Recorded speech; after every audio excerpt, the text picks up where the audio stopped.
दोस्तों, आप सबका फिर से स्वागत है हमारे YouTube चैनल हाउ टू में। आज के इस वीडियो में हम सीखेंगे कि एक प्रोफेशनल रेजिग्नेशन लेटर कैसे लिखें। दोस्तों, रेजिग्नेशन लेटर लिखते समय हमें कुछ बहुत ही खास बातों का ध्यान रखना चाहिए। जैसे रेजिग्नेशन लेटर बहुत ही simple and to the point होना चाहिए या इसे केवल फॉर्मल वे में ही लिखा जाना चाहिए। इसके अलावा दोस्तों, रेजिग्नेशन लेटर दो तरीकों से लिखा जा सकता है। पहला, ईमेल के थ्रू, दूसरा पेपर पर लिखकर। तो आइए दोस्तों, इस वीडियो में हम जानते हैं ऐसी 10 इंपॉर्टेंट बातें जो आपको रेजिग्नेशन लेटर लिखने से पहले जरूर जान लेनी चाहिए। तो दोस्तों, फर्स्ट पॉइंट है होम टू एड्रेस। दोस्तों, रेजिग्नेशन लेटर लिखने से पहले आपको पता होना चाहिए कि आपको किसको एड्रेस करके लेटर लिखना है। जनरली एचआर मैनेजर को एड्रेस करके रेजिग्नेशन लेटर लिखा जाता है, लेकिन इसके अलावा हम अपने रिपोर्टिंग मैनेजर या एचओडी को भी एड्रेस करके रेजिग्नेशन लेटर लिख सकते हैं। अगर आप पेपर पर रेजिग्नेशन लेटर लिख रहे हैं तो आप कुछ इस तरीके से लिख सकते हो। To the HR manager. इसके बाद आपको अपनी कंपनी का नाम लिखना है और कंपनी का एड्रेस लिखना है। अगर आप ईमेल पर रेजिग्नेशन लेटर लिख रहे हो तो आपको टू में अपने एचआर मैनेजर की ईमेल आईडी लिखनी है, सीसी में अपने रिपोर्टिंग मैनेजर या एचओडी की ईमेल आईडी लिखनी है, बीसीसी में आपको अपनी खुद की पर्सनल ईमेल आईडी जरूर लिखनी चाहिए। दोस्तों, इससे आपके पास भी अपना रेजिग्नेशन लेटर फ्यूचर रेफरेंस के लिए सेव रहेगा। दोस्तों, बीसीसी का मतलब होता है ब्लाइंड कार्बन कॉपी। जब आप बीसीसी में किसी को भी ईमेल लिखते हैं तो इससे आपके टू एंड सीसी वाले रिसिपिएंट को ये पता नहीं चलता कि आपने बीसीसी के थ्रू किस किस को मेल लिखा है। इसलिए इसमें आपको अपनी पर्सनल ईमेल आईडी जरूर लिखनी चाहिए। दोस्तों, दूसरा पॉइंट है सब्जेक्ट। आपको अपने रेजिग्नेशन लेटर में सब्जेक्ट जरूर लिखना चाहिए। सब्जेक्ट में आपको ये बताना चाहिए कि ये लेटर या ईमेल किस बारे में है। इसलिए सब्जेक्ट में आप लिख सकते हैं फॉर्मल रेजिग्नेशन लेटर। दोस्तों, इसके बाद हम आते हैं रेजिग्नेशन लेटर की मेन बॉडी कंटेंट पर।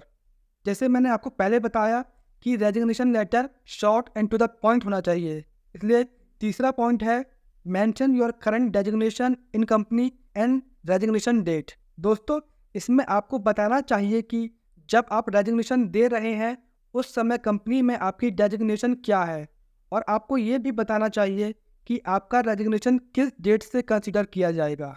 इसलिए आप लिख सकते हैं dear sir slash madam, I am writing to inform you that I am resigning from my position as.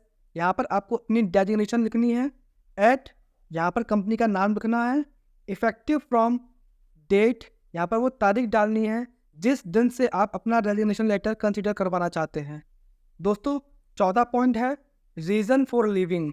आपको अपने रेजिग्नेशन लेटर में रिजाइन देने का कारण भी ज़रूर बताना चाहिए, लेकिन यहाँ पर आपको बहुत ज़्यादा डिटेल्स देने की ज़रूरत नहीं है। अगर आप जॉब स्विच कर रहे हैं तो आप लिख सकते हैं I am resigning from here to pursue better career opportunity elsewhere. या अगर आप पर्सनल रीजन की वजह से रिजाइन दे रहे हैं तो आप लिख सकते हैं I am resigning from here due to personal reason. दोस्तों, पांचवा पॉइंट है mention your last working day. आपको अपने रेजिग्नेशन लेटर में लास्ट वर्किंग डे जरूर लिखना चाहिए ताकि आपके और एम्प्लॉयर के बीच में कोई भी कन्फ्यूजन ना रहे।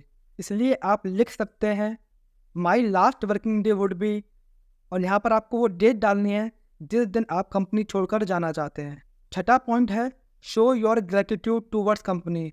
दोस्तों, कंपनी ने आपको जो भी अपॉर्चुनिटीज़ दी हैं और आपने कंपनी में रहकर जो भी सीखा है उसके लिए आपको ज़रूर अपना ग्रेटिट्यूड शो करना चाहिए। इसलिए आप लिख सकते हैं I appreciate the opportunities that were given to me and I have enjoyed and learned a lot working here. इसके बाद सातवां पॉइंट है offer help in transition of your duties. दोस्तों, आपको अपने लेटर में कंपनी को अपना रिप्लेसमेंट रेडी करने के लिए हेल्प भी ऑफर करनी चाहिए। इससे ये पता चलता है कि आप बहुत ही प्रोफेशनल एंड रिस्पॉन्सिबल पर्सन हो, और इससे आपके जाने के बाद भी आपके और कंपनी के रिलेशन अच्छे रहेंगे। इसके लिए आप लिख सकते हैं I would like to help in smooth transition of my accounting duties और other task necessary for my replacement. आठवां पॉइंट है ask for acceptance of your letter. दोस्तों, आपको अपने लेटर में रेजिग्नेशन एक्सेप्ट करने और एक्सेप्टेंस लेटर देने के लिए रिक्वेस्ट भी लिखनी चाहिए। इसलिए आप लिखें kindly accept my resignation and provide me an acceptance letter.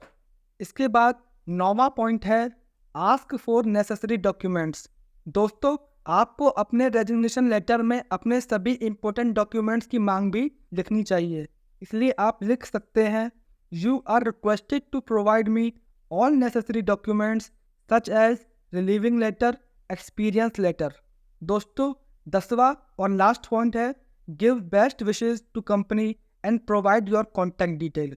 दोस्तों, लास्ट में आपको कंपनी को भी भविष्य के लिए बेस्ट विशेज देनी चाहिए और फ्यूचर में आपसे कांटेक्ट करने के लिए अपना पर्सनल ईमेल आईडी देना चाहिए। इसलिए आप लिख सकते हैं I wish the company all the best and look forward to stay in touch. You can reach out to me at, और यहाँ पर आप अपना पर्सनल ईमेल एड्रेस लिख सकते हैं। तो इस तरह दोस्तों, आपको इन सभी 10 बातों को ध्यान में रखते हुए अपना रेजिग्नेशन लेटर लिखना चाहिए। मैं आपको रेजिग्नेशन लेटर का फॉर्मेट भी दिखाता हूँ। अगर आप पेपर पर लिखकर या टाइप करके रिजाइन दे रहे हैं तो आप कुछ इस तरीके से लिख सकते हैं।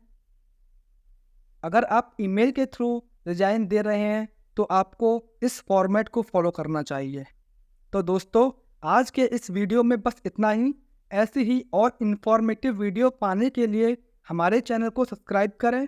अगर आपका कोई सवाल हो तो हमें कमेंट सेक्शन में लिखें, और अगर आपको हमारा वीडियो पसंद आया हो तो हमारे वीडियो को लाइक करें।